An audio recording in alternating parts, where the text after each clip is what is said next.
अस्सलाम वालेकुम बुजुर्गों, दोस्तों और साथी नाजरीन। इस हफ्ते के फिक्र नज़र प्रोग्राम में आपका इस्तकबाल है। हिंदुस्तान में वक्तन फ़ौक्तन कुछ न कुछ ऐसे नए इक़दाम हो रहे हैं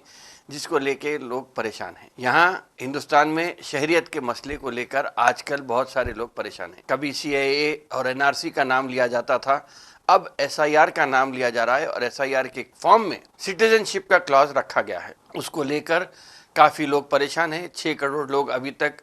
काटे जा चुके हैं, जिसमें अक्सर वोट जो हैं ये बताया जा रहा है कि मुसलमानों के हैं और दलितों के हैं। अभी तो फिल वक्त मुसलमानों के ऊपर तलवार चल रही है, तो बहुत सारे लोग ये समझ रहे हैं कि मुसलमानों के वोट कट जाएंगे, मुसलमानों को कल शहरियत से बेदखल कर दिया जाएगा। लेकिन मैं समझता हूँ कि अभी अदलिया पे हिंदुस्तानियों को भरोसा है, इसलिए कि मुसलमान के बाद जो किसी का अगर नंबर आने वाला है तो वो SC और ST तबका जो सबसे ज़्यादा नीचे है और उनकी परेशानी अलग होती है, उनको भी बाद में उनका भी नंबर आने वाला है।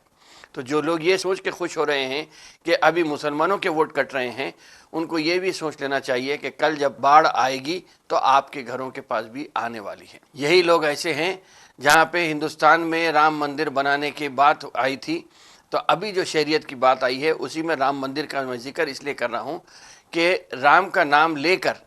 2 सीट से 272 का निशाना पार करने वाले या 300 का निशाना पार करने वाले, या ये कहूँ कि गुज़िश्ता 12 साल से वज़ीर आज़म की कुर्सी पे बैठने वाले और उनके साथ जो टोला बैठा है, ये सब लोग राम के नाम पे जब वोट बटोर के इक़्तिदार हासिल कर लिए हैं, वो लोग ये सोच के बैठे हैं कि जब बैठने से पहले बहुत सारे बुलंद वादे किए गए थे कि 15 लाख आने वाले हैं,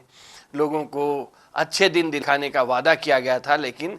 कहीं ना कहीं लोगों को परेशान करने का ये बेड़ा उठा के बैठे हैं। ऐसा लग रहा है कि कभी CAA के नाम से, कभी NRC के नाम से और अब SIR के नाम से लोगों को कहीं ना कहीं परेशान करके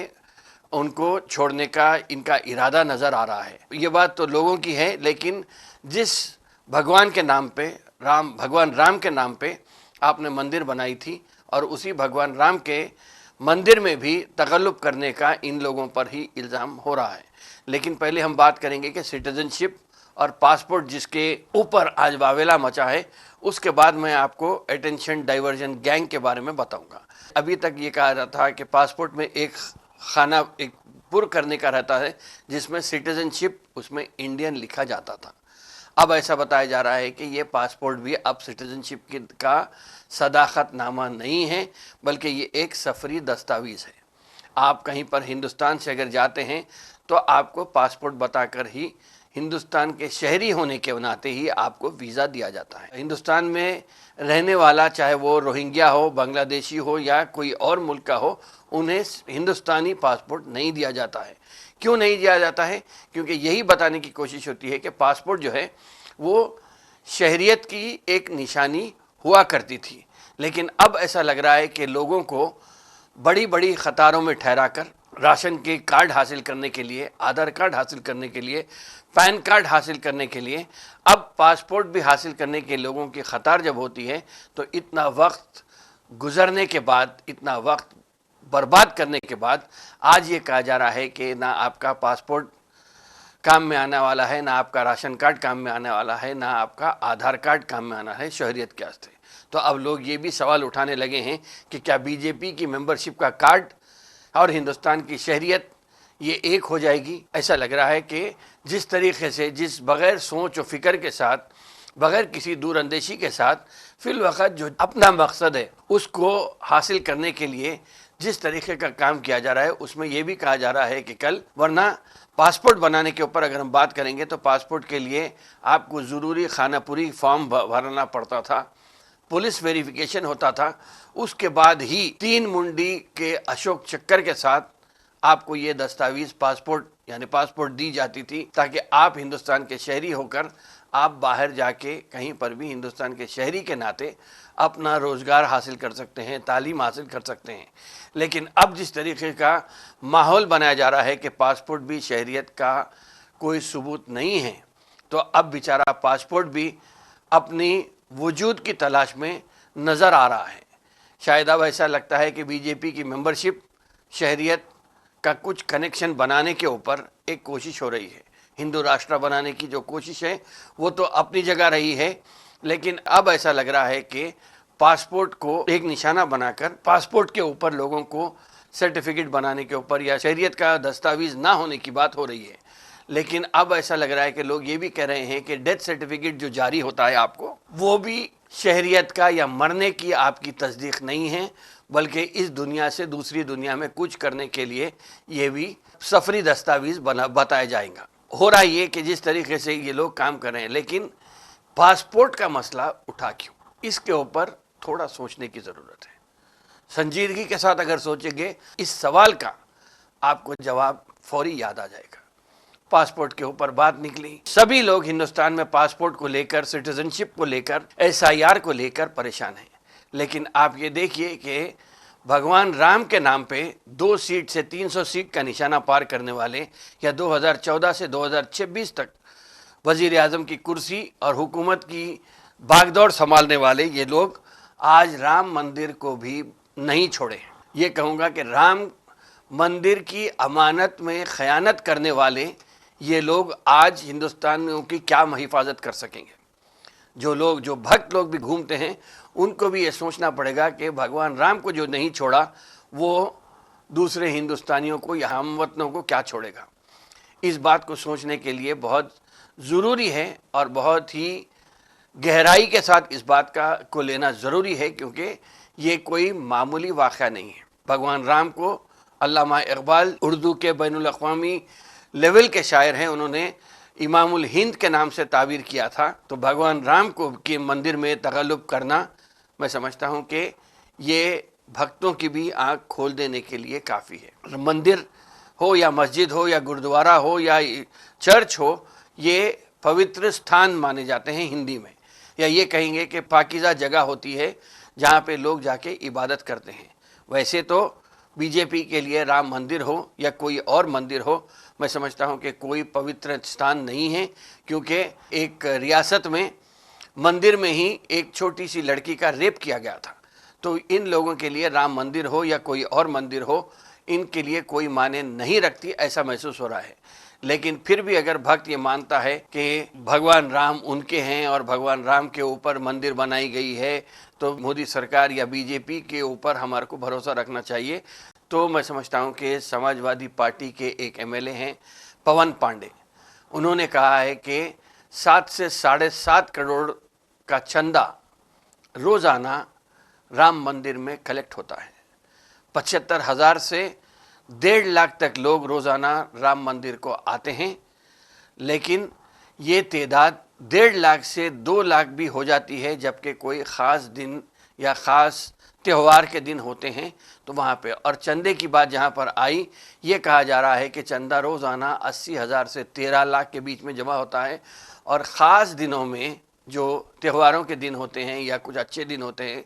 वो दिनों में 50 लाख से 60 लाख रुपए भी नक़द, कॉइन्स, सोना, चांदी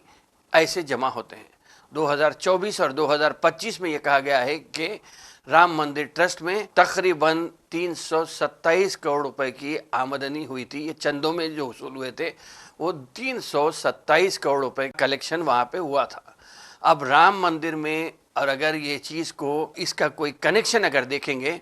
तो ये है कि राम पासपोर्ट का जो कनेक्शन निकला है, वो पासपोर्ट की बात इसलिए आई है कि लोगों को पासपोर्ट की, शहरियत की और SIR की वजह से लोगों को उलझा रखने की एक कोशिश बीजेपी की है। जो अटेंशन डाइवर्जन गैंग, जो तेलंगाना की पुलिस, जो कि हिंदुस्तान भर में सर फहरिस्त है, उसकी एक इस्तेलाह है कि अटेंशन डाइवर्जन गैंग। होता ये कि एक आदमी आपकी तवज्जो या आपको किसी दूसरे छोटे काम में मशगूल करके,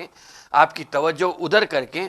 आपकी बड़ी चीज़ लेके भाग जाता है। तो शायद ऐसा लग रहा है कि अब जो गैंग दिल्ली में बैठी है,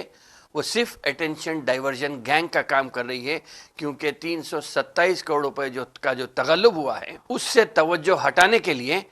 पासपोर्ट और SIR में पूरे 140 करोड़ हिंदुस्तानियों को वहाँ पे वही चीज़ पे बात करने के लिए उसमें मशगूल करके छोड़ दिया है। तो ये दिल्ली वाले जो हैं, वो दिल्ली वालों से होशियार रहने की ज़रूरत है। कहीं हिंदू मुस्लिम को लड़ाया जा रहा है, कभी दलित को और ठाकुर को लड़ाया जा रहा है। तो बहरहाल कोशिश ये हो रही है कि पूरे हिंदुस्तानियों को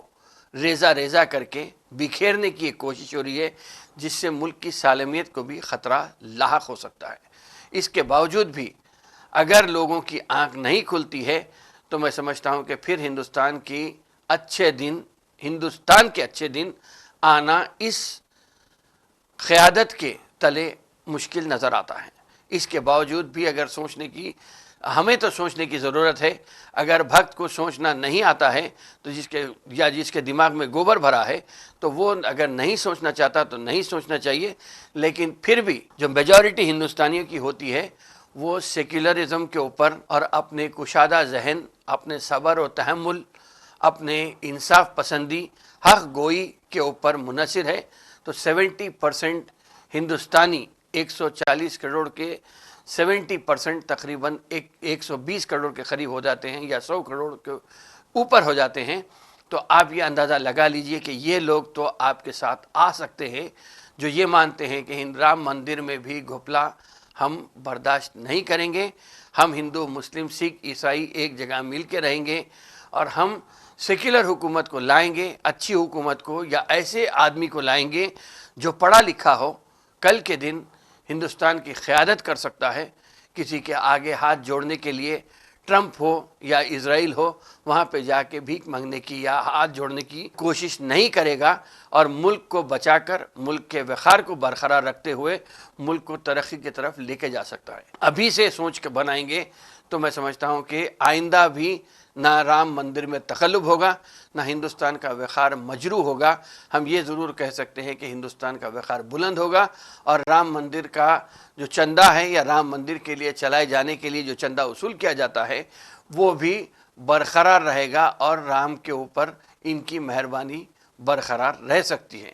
بشرطے کہ یہ لوگ سمجھیں، سوچیں اور کام کریں۔ بہرحال یہ جو جتنے بھی لوگ ہیں وہ مائنورٹی ہیں، اور میجورٹی جو لوگ ہیں وہ سیکولر اقدار پر کاربند ہے، اور یہی ہندوستان کی بہتری کے لیے ضروری ہے۔ اس پہ میں سمجھتا ہوں کہ ہمارا کردار نبھاتے ہوئے جو چیز ضروری ہے اتنی ہی ہم بات کریں، اتنا ہی ہم اپنی بحث کریں، اپنی بات کو رکھیں، یا آہستہ سلامت قدمی کے ساتھ آہستہ آہستہ آگے بڑھتے رہیں۔ بہرحال انہی چند باتوں کے ساتھ آپ کے سامنے ہوا تھا۔ انشاءاللہ تعالی آئندہ ہفتے پھر ملاقات ہوگی، پھر بات ہوگی۔ شکریہ، خدا حافظ۔